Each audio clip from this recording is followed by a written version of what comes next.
You're listening to an Anazao Ministries podcast. All right, everybody, buckle up, strap in, because we are taking a trip in the Wayback Machine. Guys, it is finally happening. They're finally letting me talk about the 80s. And for such an episode as this, I wanted to have on fellow podcaster, fellow nerd, fellow Christian, Heath from the Churchiosity podcast. Is that how you pronounce it? Churchosity, yeah. Churchosity. Introduce yourself. Oh, sure. I'm really glad to be here finally.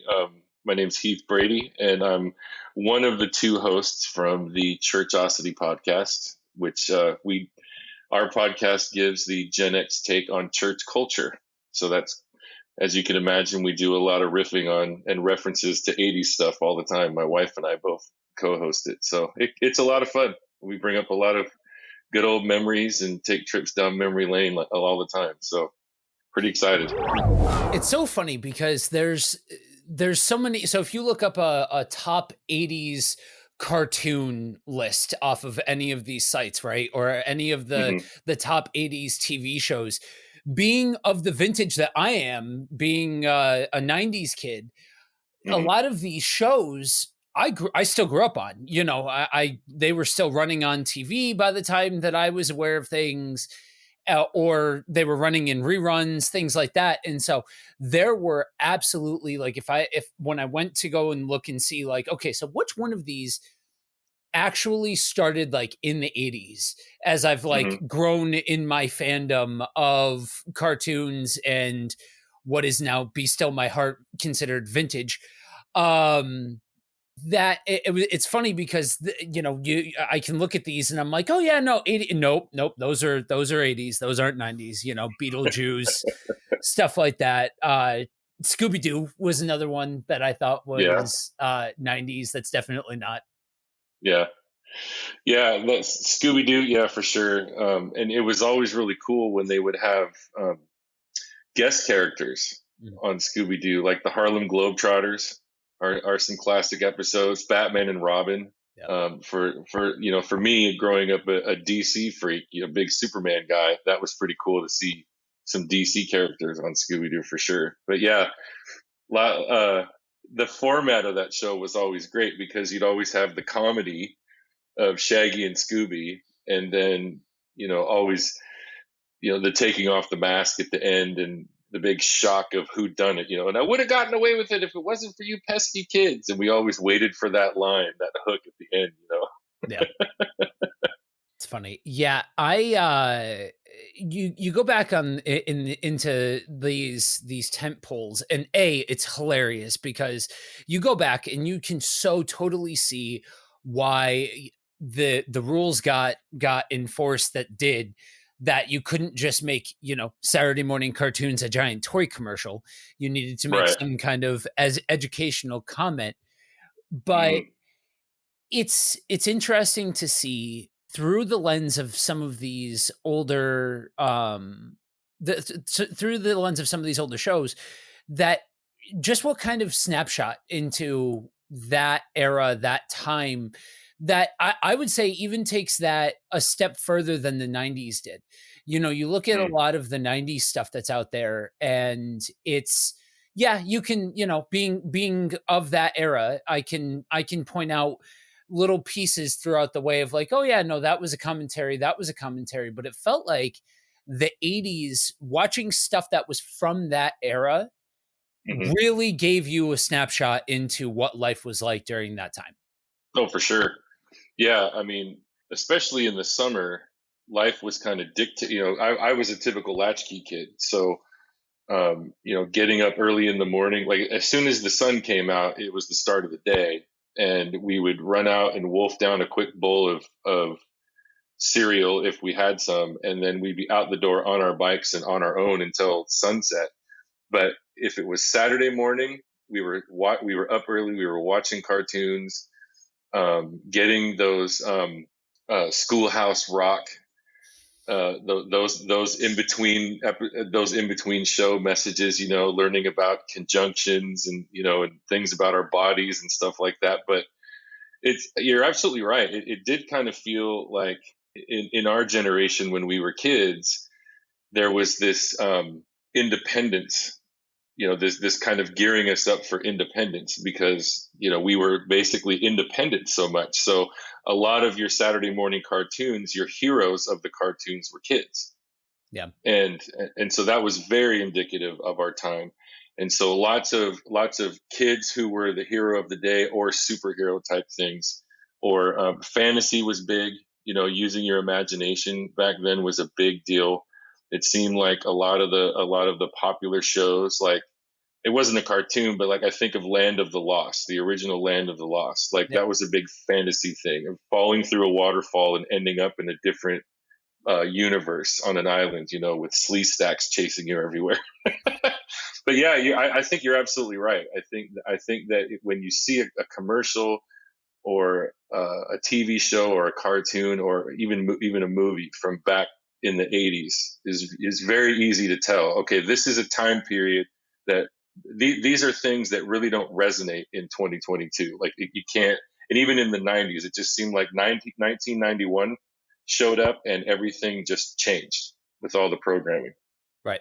Yeah, there's almost something a little more. The only word that's coming to my mind is wholesome, but I'm not sure that is the right word. But yeah, there's an edge that the 80s didn't have that the 90s tried very hard to have. And so I think that created just a jump between the two in difference. It's funny that you bring up though the whole kids thing, like the protagonist being kids. One of my favorite IPs from that period of time was the Teenage Mutant Ninja Turtles. I grew up on the Turtles. I just had a chance not too long ago to have a conversation with Kevin Eastman. Oh, nice. Oh, such a and such a nerd, but in the best possible way. Like you talk to him, and it's very much a nerd talking to a nerd sort of thing. Like he recognizes what brought him to the dance, and he's Right. humbled by the fact of what brought him to the dance. You know what I mean? Why he gets to like live out his dream and all of that kind of stuff. But yeah, like so I was introduced pretty young to TMNT, and so it was still that. I think that's part of what really resonated for me with them is it while they were like I guess technically teenagers, there was I don't know a juvenile nature to the Turtles that kids could really identify themselves in a way that I think resonates throughout. You can sit here and talk in 2022 and have conversations. When we did the episode on The Last Ronin, we had every age bracket included in it, from our oldest host, who I think is 50 or almost 50, and our youngest host, who's 22, and I'm like smack dab in the middle. Oh, wow, that's good coverage. Yeah, for sure.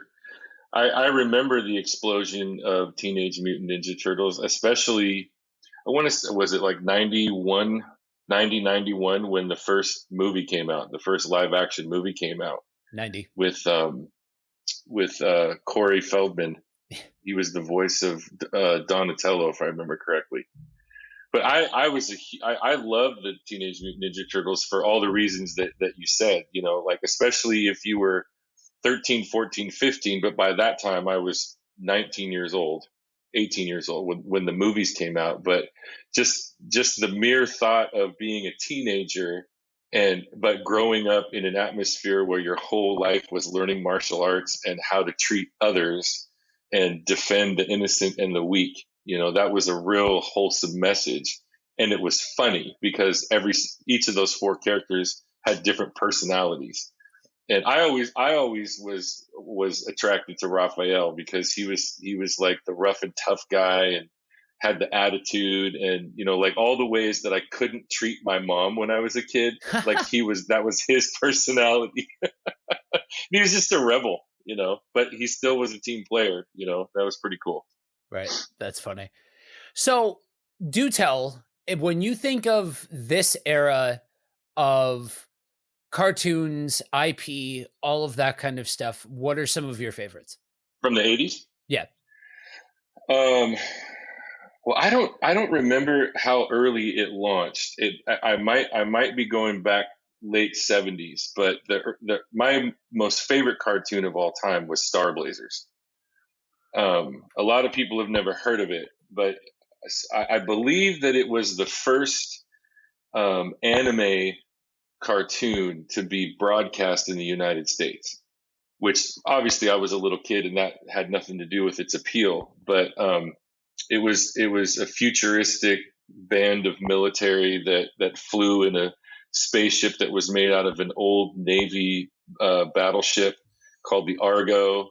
And anyway, they had 3 seasons of that show. Only the first 2 actually ran in the United States. They never launched the third one, but that was I've always kind of gravitated to science fiction stuff anyway from a very young age. Star Wars. Obviously, I got my Star Wars shirt on. Big Star Wars childhood, but yeah, that was the show when a new episode was coming, and they played on weekdays in the morning. So I would get up at 6:30 in the morning on a school day just to be sure I was ready to go at 7 o'clock to watch the new episode of Star Blazers, and then take off for school at 7:30 because I had to take the public transportation bus back then. But that is, I own it. I actually own all 3 seasons of that show. So that's by far my favorite.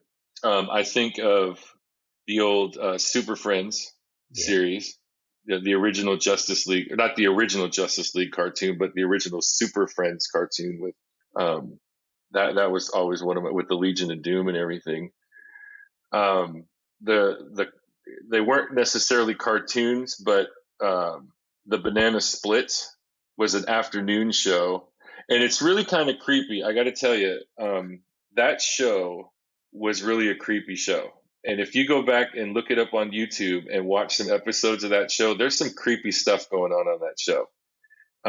It was a live action show with characters dressed up as dogs, and they played in a rock band. And it was like little sketch comedy, a la Three Stooges, kind of slapstick comedy type stuff with sound effects and everything. But it's just, I won't go into detail, but if you go back and look at it now, it's kind of like for me, when I look at reruns of shows that were popular, like Three's Company and Laverne and Shirley and Happy Days, like how much adult content was in those shows from the 80s that you look back on it now and it's like, holy cow. Like, Yeah. it was bizarre. But the other one that comes to mind is what they called the Croft Super Show. And that was kind of like the umbrella that hosted. There was like the Land of the Lost, Seymour the Sea Monster, HR Puffin stuff, just some weird bonkers programming from back then with people dressed up in costumes, and yeah, those are probably some of my most memorable. I'm pretty sure it was in the 70s that the $6 Million Man was popular, but so that's not from the 80s. But those are, and the Smurfs. Smurfs were big on Saturday morning when we were kids, and yeah, those are some of the cartoons that were pretty popular that I religiously watched, I'll say. There are some, I think you hit the nail directly on the head. There are some of the things that existed in the 70s and 80s that just to objectively look at as an adult, you're like, this is weird. Like this is creepy stuff. I would never let my kids watch that stuff. Right? I would have never let them watch that stuff. Oh, it's so funny because one of my big fandoms is old cartoons. I've spent a lot of time compounding a list and going out and finding a lot of the original cuts of some of these old shows, and just finding these different things across the internet and stuff. and in hard copy. And just when you dive headfirst into that hole of nostalgia stuff, you need to hold on tight, because you're entering into an entirely different era in the world, Yeah, from the cartoons to the TV shows to the for music, sure. stuff like that. But it's cool to me. It's There's always power in the longevity of a story, right? Because you boiled a Hmm. lot of this stuff down that brings us all to the yard. Star Wars, I grew up on the original three, so by the Hmm. time 99 hit and Phantom Menace was coming out, I was already like well established in my fandom as a Star Wars fan, so it was like an Right. exciting time to be a teenager. And that to be able to talk to different people of different generations, to hear this is why I fell in love with it, or this is my Star Wars, or what have you. If it's bringing in new people, then why not make these new? Are they the things that I necessarily resonate with? No, I resonate with the Right. original three, because that's what I grew Yeah. up in. I was a kid sitting in front of the TV, enamored, because I'd never seen something as grandiose in scope and scale as Star Wars. And Yeah. so to me, that's what made me fall in love. But to somebody else of a different generation, they may have fallen in love with something entirely different about it, or what Yeah. have you. But to be able to go through these different things and to hear, oh yeah, I watched that in reruns while talking to somebody who was watching that as it was coming out, is just a very Hmm. powerful statement to some of these fandoms. Yeah, for sure. One of the things that a lot of, and you're absolutely right. I have a buddy who's a little older than half my age. He's 28, and so he grew up on the prequels. Yeah. So so those are his Star Wars movies, right? And it's always funny to have those conversations. Like, why are those your favorites versus the original trilogy? And and I don't know if this is true for everybody, but one of the major differences for he and I in why those became our favorites is that, for me, the original Star Wars trilogy was the experience of going to the theater and waiting for hours in line with your family just to hopefully be able to get in. You go down there because back then you didn't have the multiplexes. If you were lucky, your city had a drive-in theater that had maybe one or two screens. So I grew up in Seattle, and so there was this theater in downtown Seattle called the UA 150, which was this huge floor-to-ceiling panoramic screen, and they only had 3 showings a day. They didn't have matinees back then on school days. Those were only on the weekends. But the first showing was at 4, and then the second showing was at 6:30, and then the third showing was at 9 if you were crazy enough to be there that long. But we would go down there. We would pack a lunch with coolers and lawn chairs and everything, and we would go down there at 11 o'clock in the morning and sit there all day. And you got all these people dressed up as characters, people playing Dungeons and Dragons on the street. It was like a party Right. experience. There was no guarantee you were even going to make it into the theater that day. Fortunately, we always did. But that's one of the reasons why the original trilogy appeals to me, is because I watch it and I think back. I remember being with mom and dad and my younger brother, and just the nervous tension, like, what's going to happen to Han Solo? He was frozen in carbonite. What's going to happen? Having those kind of, and all the different fan theories and everything. So, geeking out over Star Wars was a little bit different in the 80s versus the different sets of trilogies, because kids today, their Star Wars is probably going to be the sequels, episodes 7, 8, and 9. So, and then of course there's all the other spin-off things that are all over Disney Plus and whatnot. So the original trilogy will always hold a special place in my heart. And my favorite of the three is Empire Strikes Back. Yeah. It's my favorite of all of the movies because it's dark. It's not directed by George Lucas, and they don't win at the end. Right. So it's different. Yeah, it's different. Right. We'll get to recommendations at the end, but I'll throw one Okay. in for you guys here. There is I stumbled upon radio dramas of of A New Hope, Empire Strikes Back, and Return of the Jedi. Somebody Oh went wow. through and they made audiobooks of them, but they took the audiobooks and they took the expanded media and they kind of created a more fleshed out story Hmm. than like some of the spots in the movies where you're like, oh, why didn't they show this or do this or whatever.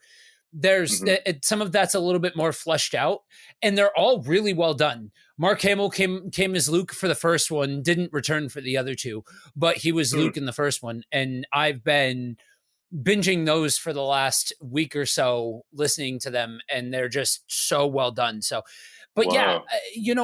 you, I think a lot of that's true when you look at these. When you get to be of a certain vintage that you can look back and say, okay, now I'm at the vintage where my childhood is considered nostalgia. Hmm. Is you look back and there's some kind of memory attached to the different the different times that you saw these different IPs.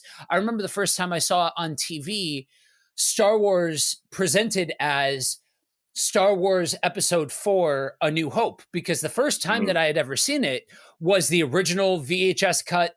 It was just Star Wars. And Right. so I was so confused as a little kid that like, wait, it's two different names. Why is it two different names? And then Hmm. one of my friends told me, it's the same movie, just the whole episode 4 thing. And like I Right. remember, like I said, sitting in front of the TV as a kid, and just it was the first time that I ever saw a world that felt big and expansive and lived in. And Hmm. you kind of get to this chicken or the egg sort of quandary of, now in my 30s, do I appreciate these things because I was first exposed to them at a young age because of things like Star Wars? Hmm. Or was it Star Wars that kind of uncovered the early days of what would later on become my fandom of enjoying these, like I said, lived in stories, these worlds that feel immersive. Right. Right.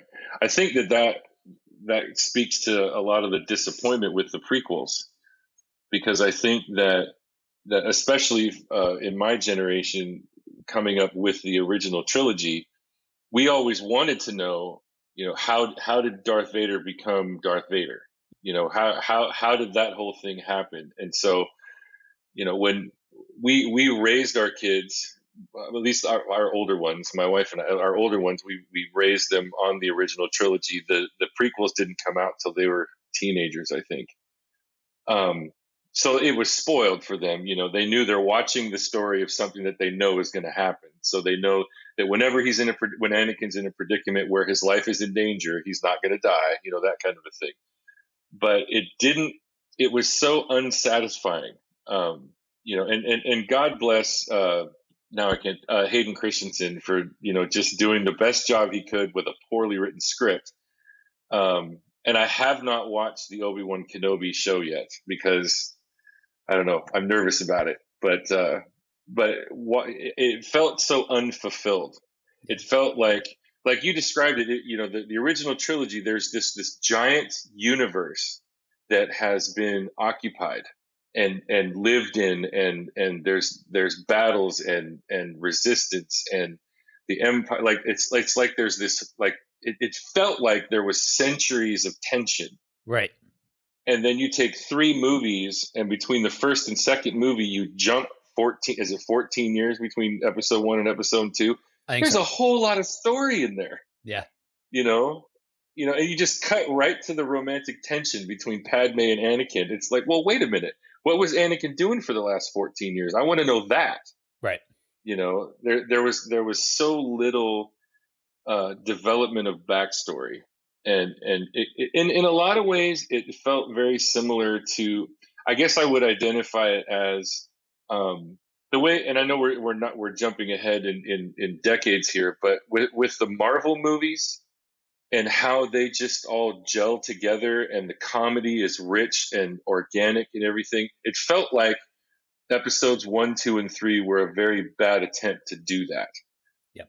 To take a whole lot of information with a whole lot of gaps, not fill it in, and just kind of leave it up to the audience to be acceptant of that. I mean, the special effects were great because, technology was so far advanced from the original trilogy. But, I don't like picturing young Anakin Skywalker as a whiny teenager. And Right. that just has always bothered me. So, yeah, I mean, I would have liked to have seen in those prequels, I would have liked to have seen more of a development of how the universe became so busy and so populated.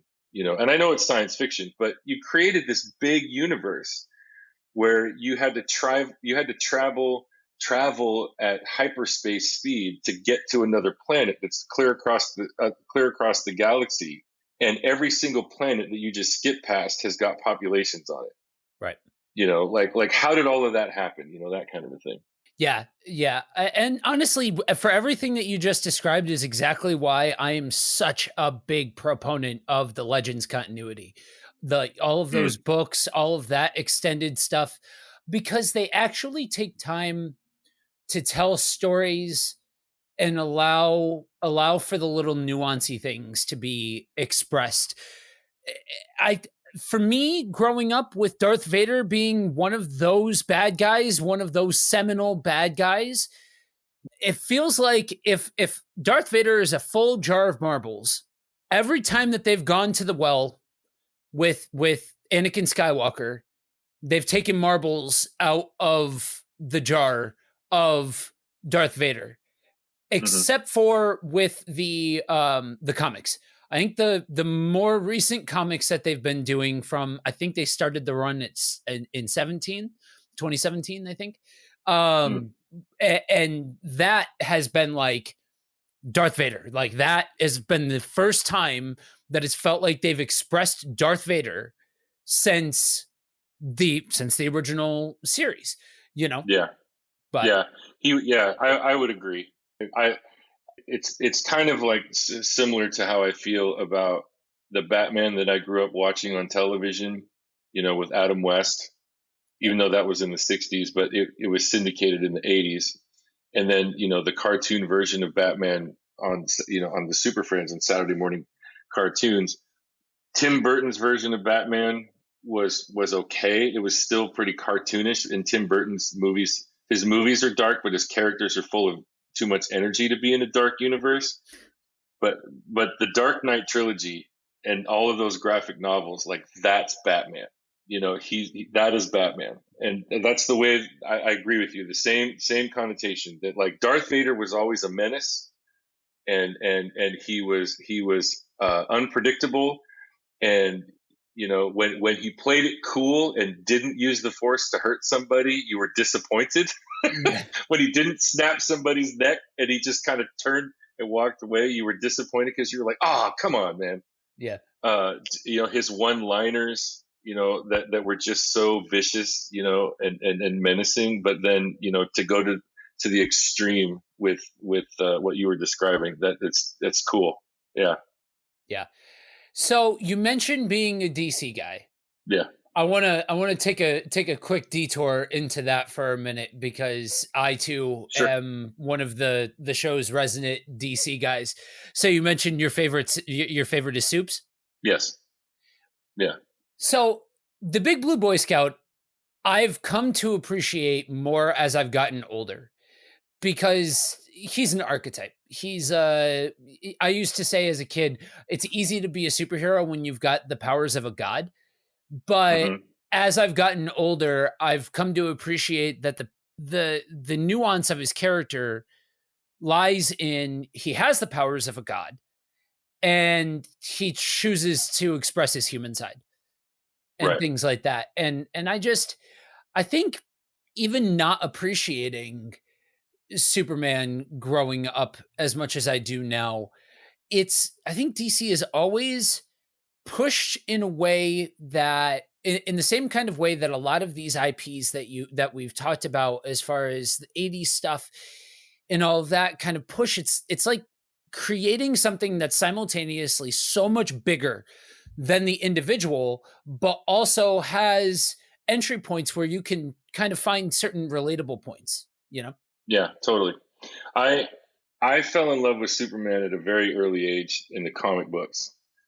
Um, and it what ironic and people kind of look at me weird when I tell them why, because it's not because he could fly, and it's not because he had super speed, and it's not because he had heat vision or freezing breath or all of those things. It's literally, I was fascinated by the story arc that he was a being from another planet that came to Earth, grew up as a human, and fell in love with humanity, and made it his mission to serve humanity, protect humanity, rescue humanity, and asking for nothing in return. And growing up in a Christian home, I saw at a very early age similarities between the Superman character and the nature of Jesus. And I mean, it's corny, but that's why I've always loved Superman. Now, as I got older, and started to understand more of the backstory, his heritage, and then his conflict between, as you said, having all of those powers, but having to figure out uh, when it's appropriate not to use them. That the true test of one's character is knowing when not to use your special abilities and express your human side.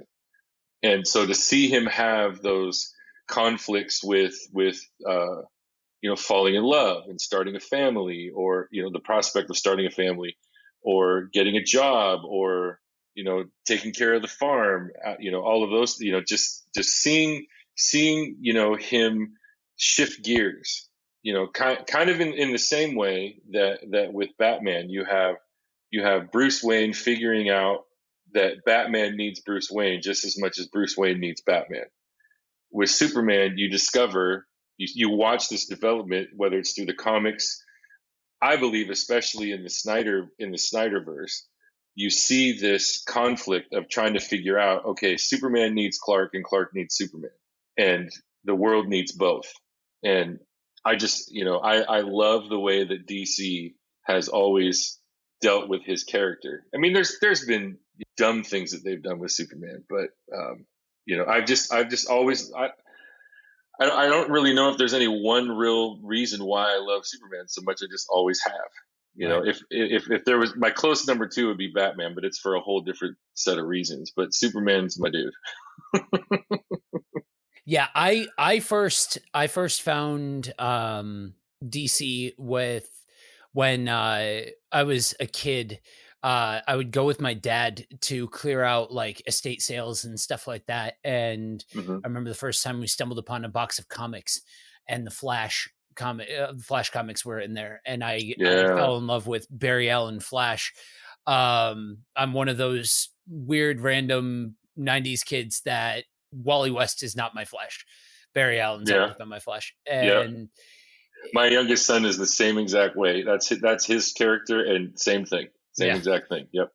and that coupled with Batman the Animated Series, that Hmm. was my jam growing up, because it was showing a bit of noir and a bit of the old detective serials. Yes. You know what I mean? That Hmm. was that kind of format was so baked into it. And I also grew up in a house with a record player, so we would listen to a lot of old radio stuff on the record player and Yes. all of that. And so to me, that felt like a natural extension of those old radio serials and stuff like that. Yeah. Oh gosh, now you're taking me back down memory lane. I had so many. There were several of those old Batman LPs, Yeah. and I remember putting up at night. It would creep me out. I listened to them at night, and you put the needle on the record, and it's crackles, and it's and you just it's so great, Batman. Just classic stuff. Yeah, for sure. Yeah, yeah. That's a whole other nerddom that I have of I'm a I'm not sure I would necessarily call myself an audiophile, per se, but I really appreciate that sound, that Hmm. analog sound that just you lose something to me with a lot of the remasters that have gotten put out because it's all cleaned Yeah, up and I understand that that's literally the purpose behind doing a remaster is to clean it up, but then you lose that scratchiness that yeah. that's kind of baked into the memory of listening to it for the first time. Like I remember the first time I listened to the remaster of Master of Puppets. And I grew up like so much of the very first music that I ever listened to was Hmm. 70s 80s stuff. Like that Yep. was where I even still that's where a lot of my musical taste lies is in a bygone era. But I remember the first time I found the remaster, I was like, oh, cool. All right. I could not at the time put my finger on it, but I could not stand how the song sounded, but it's because it sounds too clean. Yeah, too clean. It's funny you bring up my Metallica album. I was that way with Injustice for All. Okay. That the Injustice for All album is probably my favorite of theirs. And I'm a drummer, and that I can play to almost every song on that album, so that might be part of the reason why. But well, the song "One" is on that album, and that was the song that they played on the Grammys, which was that big, huge, moment in history. But I was the same way. Like that album, the original mastering of that album is terrible. The mix on that album is so terrible. It really It's like is. listening to music in a can, and there's too much it's imbalanced on the low end. Like you can hear the kick, but it doesn't hit. But it just anyway. And a buddy of mine, this is years ago, but a buddy of mine, I was in his car with him, and I was like, I feel like some Metallica, and he pulled up Spotify, and brought up the Injustice for All album, and I was like, is this the karaoke version? It sounds completely different. Yeah. Like I can hear everything, and it was terrible. Yeah. I want that old horrible sound. Right. Exactly. Exactly. Like we just got my mom a record player for her birthday and like getting helping her get it set up and like unboxing the old her old records and all Hmm. of those kinds of things was like just as much a treat for me as it was for her. You know what I Oh, I mean? bet. Yeah. Because it's just like I said, Hmm. like a walk down memory lane growing up where what we had was a record player and then we had one of those kind of like a boombox but like a stereo, like a small stereo that you put the batteries into, the Oh yeah. like that style.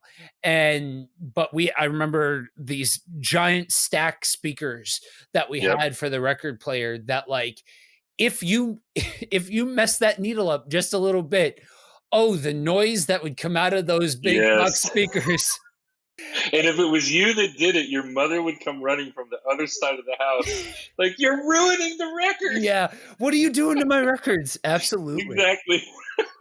And it's funny too because like I remember the first time I was at one of my first high school dances, and rap music was becoming popular, starting to become really popular, and our DJ was scratching. And I remember the first time I saw that, and I channeled my mother, like, "What are you doing to those records?" Yeah. And now everything's digital. They have the little fake turntable thingies. I don't know what they're called. I'm not in the DJ world at all, but I got a buddy that DJs and he live streams. He's from New York, and he has his camera down on his hands and those little dial things that are supposed to look like records that Yeah. he does his thing. But yeah, it's totally true. That old original crackling sound of an LP, you can't, like, if you're a Gen Xer and you hear that, you just go, oh, I'm 10, Right. I'm 12, Yeah. you know. It's like an instant trip down memory lane. I remember so the very first guitar solo, well, I should say guitar and drum solo that sticks out in my mind that got stuck in my head as a kid was Boston's More Than a Feeling. That Oh song yeah. for me, Hmm. like, yes, Hmm. we're a little bit outside of the 80s for this one because I think that was 76, I think, when their Is it self-titled that came out. old? I think so. But Because I yeah, remember listening to it in middle school. But yeah, you might be right. that like that's one of them that just listening to More Than a Feeling on a record, just listening to that guitar piece in the middle, that was some of the formative stuff that made me a musician. Like now I've Mm, gotten into, I do mainly like blues and stuff like that now, but like even listening to a lot of Hendrix stuff that's not the experience. I think hmm. and I'm one of those weird people that I think he did his best work outside of the experience. Like, don't get me wrong, those songs, they are classics for what they are, whatever. Yeah. But like he really hedged into more of that lower tone bluesy music off Hmm. of playing with the experience. But like that stuff, Pink Floyd, like Guns N' Roses, Hmm. Metallica, like that generation of music. Don't get me wrong, I love how aware everybody is now of these different things where like we're going to throw out a bunch of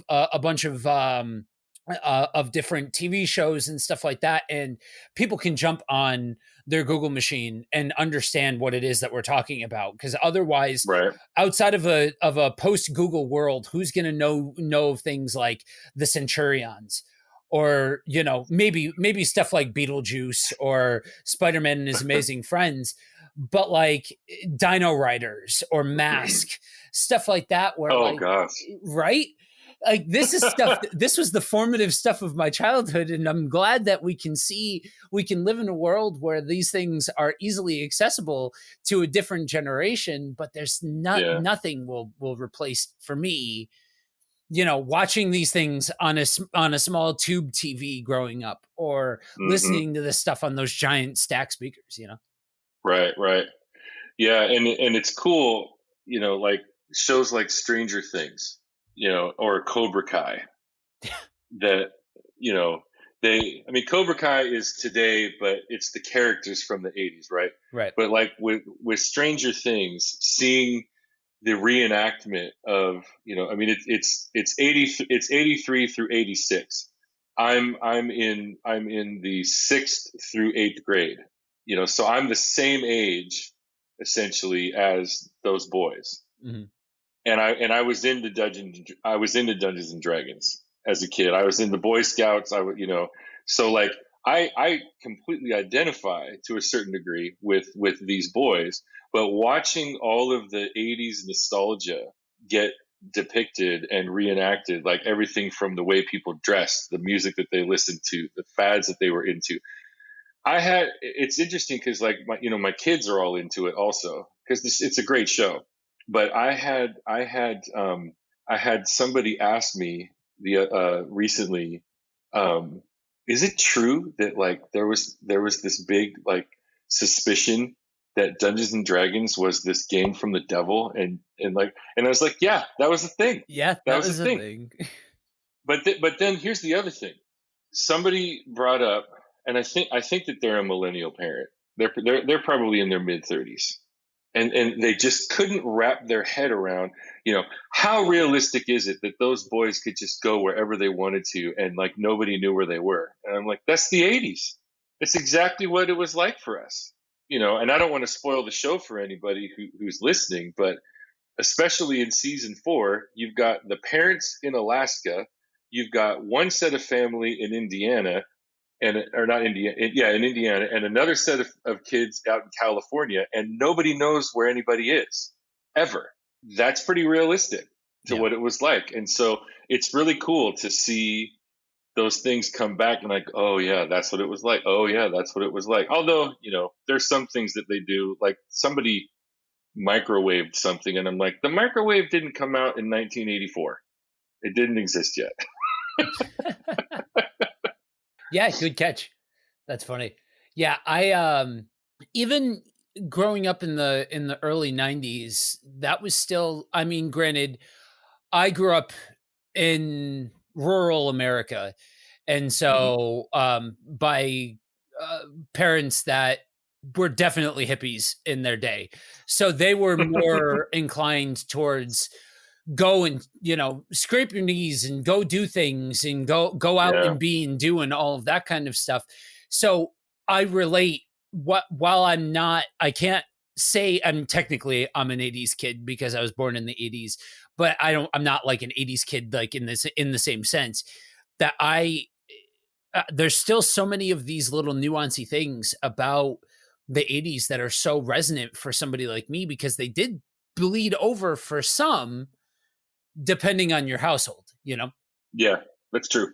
That's very true. Yeah. I remember like my oldest son, he was born in 91. My daughter was born in 92, and then my youngest son was born in 96. By the time my youngest son was born, culture had really shifted a lot from 90, 91, 92. But I remember when they were little babies, still raising them with go and do these things, go have the sleepovers, go to the birthday parties, go to the movies, have some independence. The problem is that technology made it so much, 'cause, like, the bad things in the world that we can see with just the click of a thumb on our little devices. Those things have always existed. Like I saw this meme on TikTok the other day. It was like, how did we even survive? We would leave the house at sunup, come home at sundown. At least once a week, one of our friends was almost abducted. That was the culture. People would just roll up in their car, strangers, and they talk to you and they try to get you to get in the car with them. And as that became more and more accessible and possible, and technology, it felt like it was bringing all of those issues closer to the human experience. Then you start reeling it in, and you're like, no, I'm gonna. Then in comes the helicopter parenting. I'm going to take you to so and so's house. I'm going to take you to that football practice. I'm going to take you to the movies,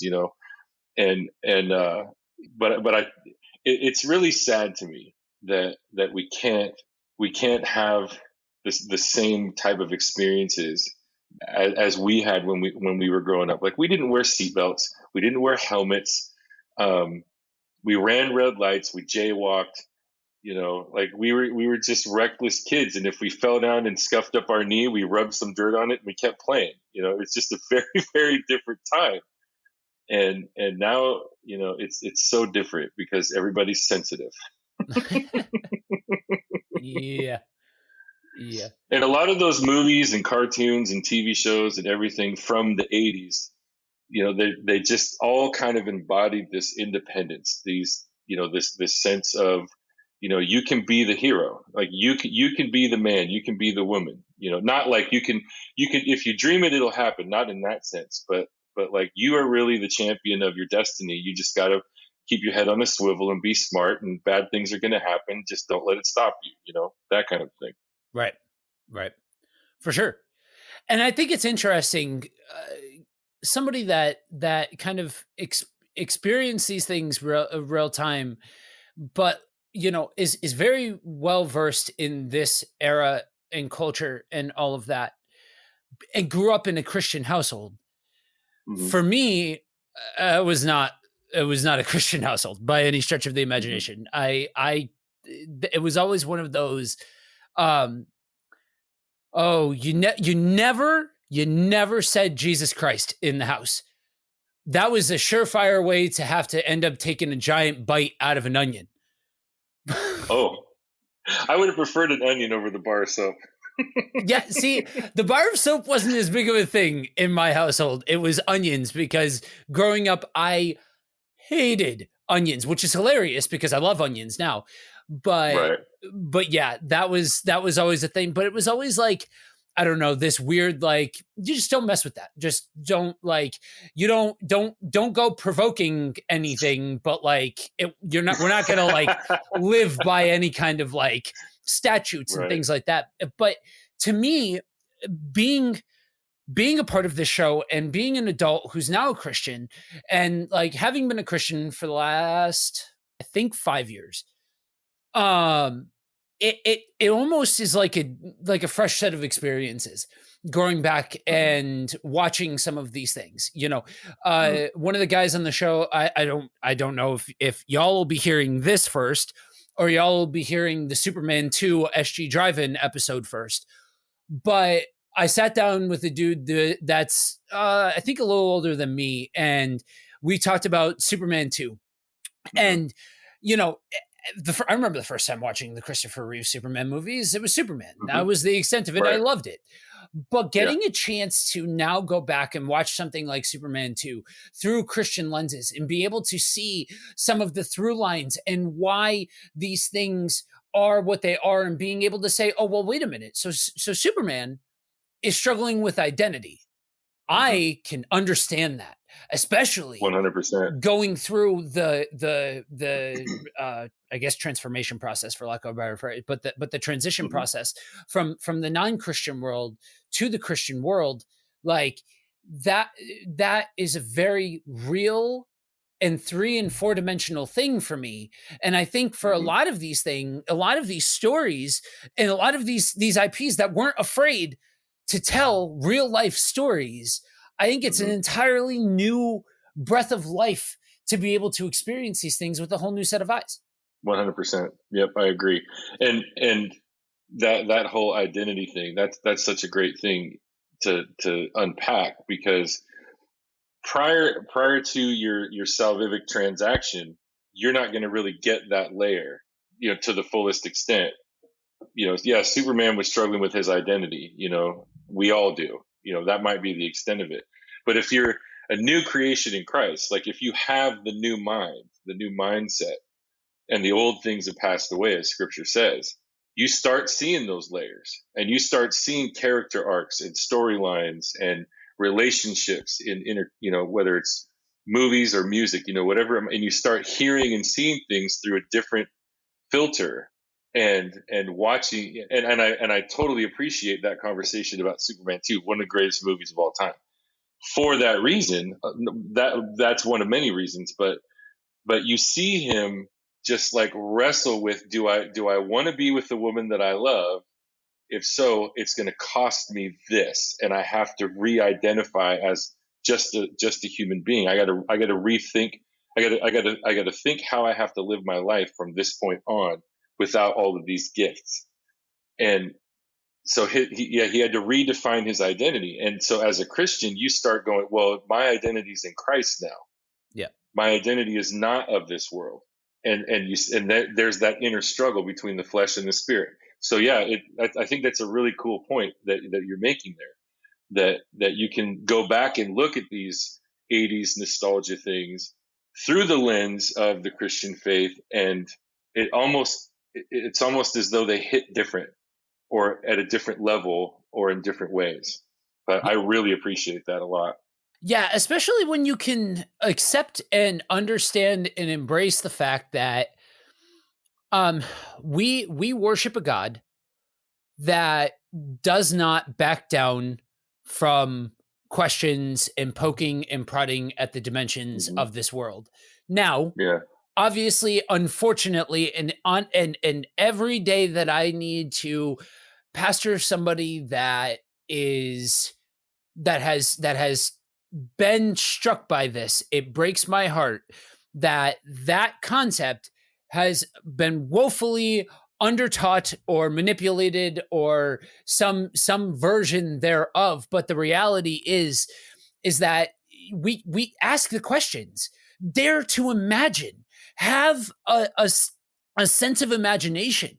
Far too often we want to approach God in this linear, hands out sort of way that says, okay, gimme, what do I do? You know what I mean? Do I go here or do I go there? Do I move to Colorado or do I move to North Carolina? When in all actuality, it's this whole idea of, okay, you know what the rules of engagement are. You understand, read Matthew 5-7. You understand what this is all about. Now go out and play. Right. And that's a concept that, for me, still being of that same generation of, I've joked with some of my older friends that I'm an adopted latchkey kid, because a lot of that same stuff you leave in the morning, you come back at night. Now, mind you, sometimes my situation was, it was, you did that for different reasons, but Yeah. It was always about what was today's new adventure. And when we Yep. can square the circle, that's the same kind of approach that we can take with God. What is today's new adventure? Oh man. Taste and see that the Lord is good, for crying out loud. Like that's real life. That's the stuff that makes this Yeah. life awesome. Yeah. That'll preach for sure. My wife laughs at me when in an encouraging way. I say this a lot, that the Christian faith is like growing up on the playground. That once you become a Christian, once you're saved, bought and paid for by the blood of Jesus Christ, the fence line around that playground, that's the Bible. Like the Bible has the final authority, the final instructions. You know the old classic, the acronym, basic instructions before leaving Earth. The fence line is the Word of God. Everything else it's it was for freedom that we were set free. Yep. We are free to swing on the swings, play in the sandbox, have some foursquare, play kickball, whatever. You're going to fall down and cut your knee every once in a while. You might bang your head on the monkey bars, or knock your teeth out like I did when I was a kid. But I completely appreciate the point that you just made, because I've noticed that myself, especially in the last 10 years, that there's less and less of the freedom in Christ that we have being taught or discipled into other Christians, and more of this kind of, God is unknowable. One of the things that I love about David, especially in the Psalms, is that when David had a conversation with God, he talked with God. Yeah. Like he talked with God. Like he literally would be like, God, these people over here, I'm sick of them. I'm done with them. How much longer do I have to put up with these people? And we in the 21st century, we tend to, kind of like in your household growing up, we're not gonna invoke anything, but we're not gonna follow it. We're afraid of upsetting the apple cart of the triune God if we're bugging him. Right. Just keep sending me my blessings, and when I need something, I'll rub the rabbit's foot. Yep. But we almost promote this God that is unknowable, or that isn't intimately acquainted with all of our ways. And yet the reality is that it's for freedom that you're set free. You're in bondage to sin. You get saved not to go back into bondage to God. Right. God creates the fence line of his word and then says, go and do. I read a fantastic book a while back that's called Just Do Something. And it talks about that very thing, that we as Christians, it's like driving around with the emergency brake on. Yeah. It's like we're waiting for signs and wonders. Like you said, should I take this job? Should I take that job? And a year ago, my wife and I literally took a step of faith and moved from Seattle to Salem, Oregon, on a step of faith. But we just did. And I don't want to drift off into the weeds, but the reality is that it is man who plans his ways. It's the Lord who directs his steps. Go and do, and the Lord directs you. Right. Yeah, so true. Yeah, and that's the beauty of understanding that other layer to all of this, that there is something supernatural about this whole relationship. Like that gets lost sometimes when Christianity is taught as a Western religion, when in all actuality is an Eastern religion. And you when you understand that the will of God is that no man shall perish, and that we are able to we are able to have that freedom to follow the rules, if you will. You look at any of these things that we think are better than God, but extrapolate that out. You know what I mean? Like everything from sugar to technology to drugs to alcohol to whatever the case may be. These are all things that feel good, but extrapolate that out. You know what I mean? And where does that get you? Same deal with this. Extrapolate that out and see what it gets you, except for like that it gets you life. It gets you you freedom and joy and all of those kinds of things. And yeah, so Man, this has been awesome unpacking some of these greatest hits of a bygone era. I know that there has been a segment of the audience that has been chomping at the bit for us to start breaking into some of these older IPs. So I'm going to ask you for two sets of recommendations. One, Okay. recommendations that are from this time period, if they for shows people to go and check out from the 80s, and then some recommendations for some things that you might be geeking out on now. Okay. Oh gosh. To go back and look at stuff from the 80s, definitely it's so hard because there's so much good stuff. I would say find some good sitcoms from the 80s. And not so much because the content is edifying, but see the way it absolutely baffles me. Like if like I mentioned earlier with like Happy Days, Laverne and Shirley, Three's Company, Yep. The Love Boat, those type of shows. Go back and just Google or YouTube some old episodes of that, and you will be shocked at how much adult humor us kids were watching, and it was just whoop, right over our heads. Yep. Some of the old cartoons. You mentioned Scooby Doo. Those are just so much fun. If you can find I know you can. You can find Star Blazers on YouTube. If you like anything science fictiony and you love anime, especially, those are fun to check out. See where the roots of like Transformers and those, and I can't even think of them all. I don't even know any of them anymore. To be Pokemon, all of those ones that are popular now. See those roots, because I think that a lot of the creators of Star Blazers, their sons and grandsons and great grandsons are all in the anime world now as well. And I know we're talking about cartoons and TV shows, but if you have never seen the movie The Breakfast Club, Oh boy. and you want to know what it was like being a teenager in the 80s, you need to watch that movie. Yeah. It's just the greatest movie, in my opinion. Does that satisfy that question? Yeah. That list of recommendations? Stuff for today, sadly to say, I don't have anything DC to really recommend unless you can get your hands on the Snyder Cut of Justice League. Fascinating. It still makes me mad the way they did Snyder wrong.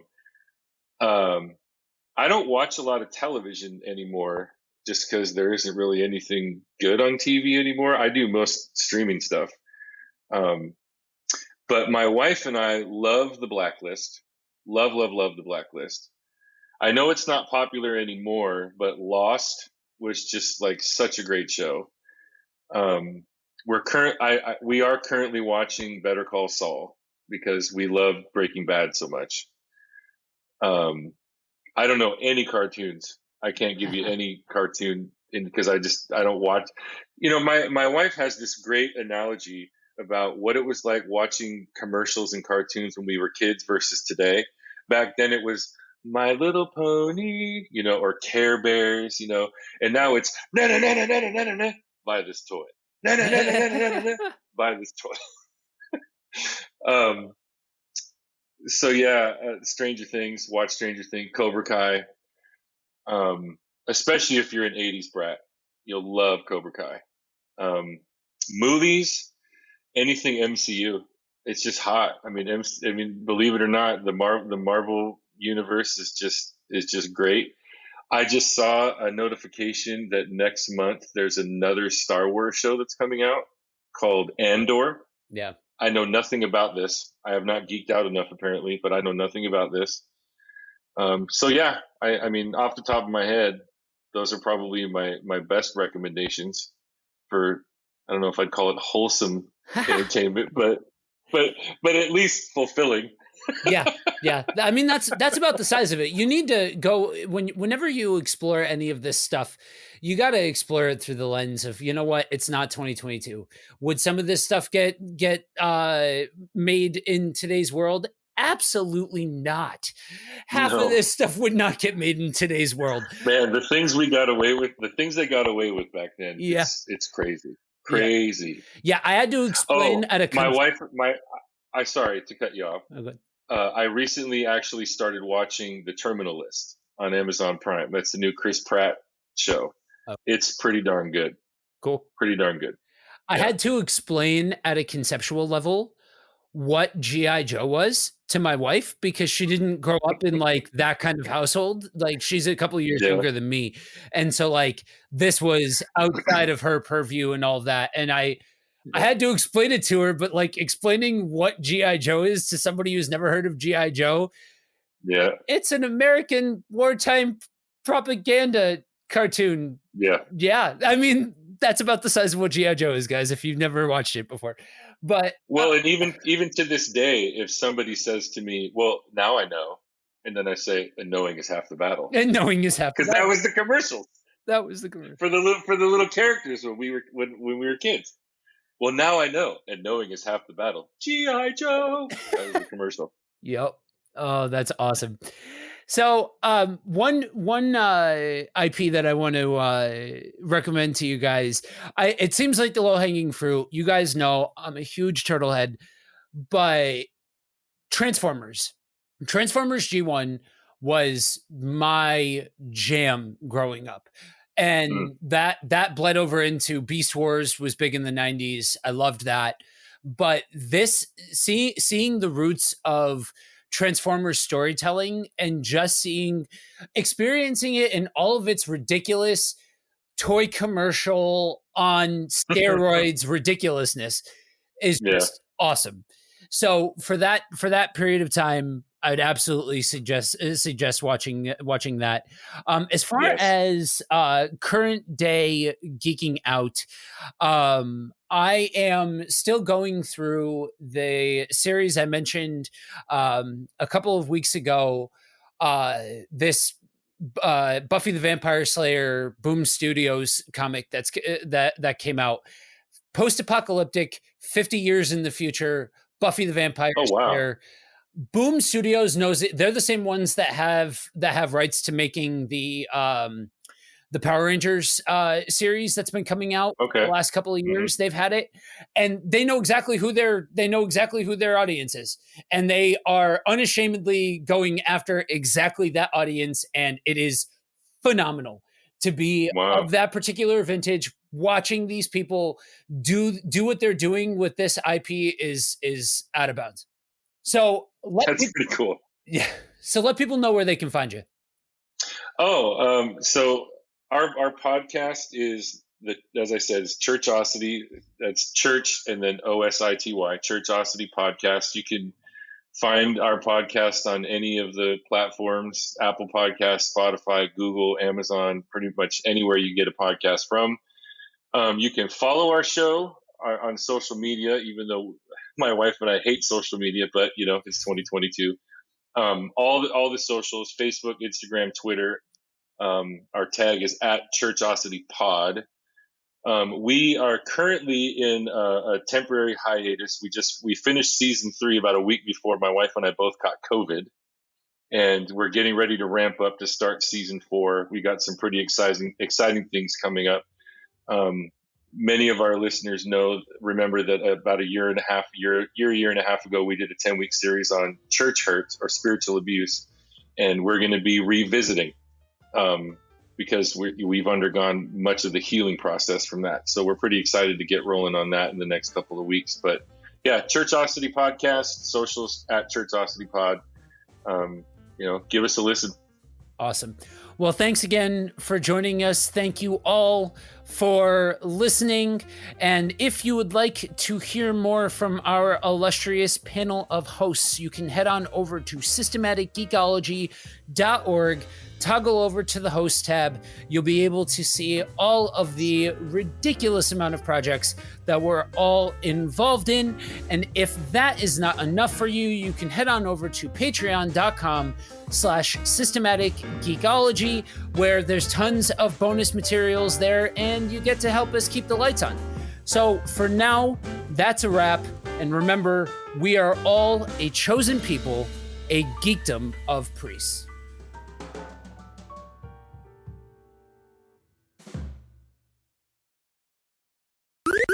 This was an Anazao Ministries podcast. If you enjoyed this show and would like to learn more about our network, be sure to check out the Anazao Ministries Podcast Network.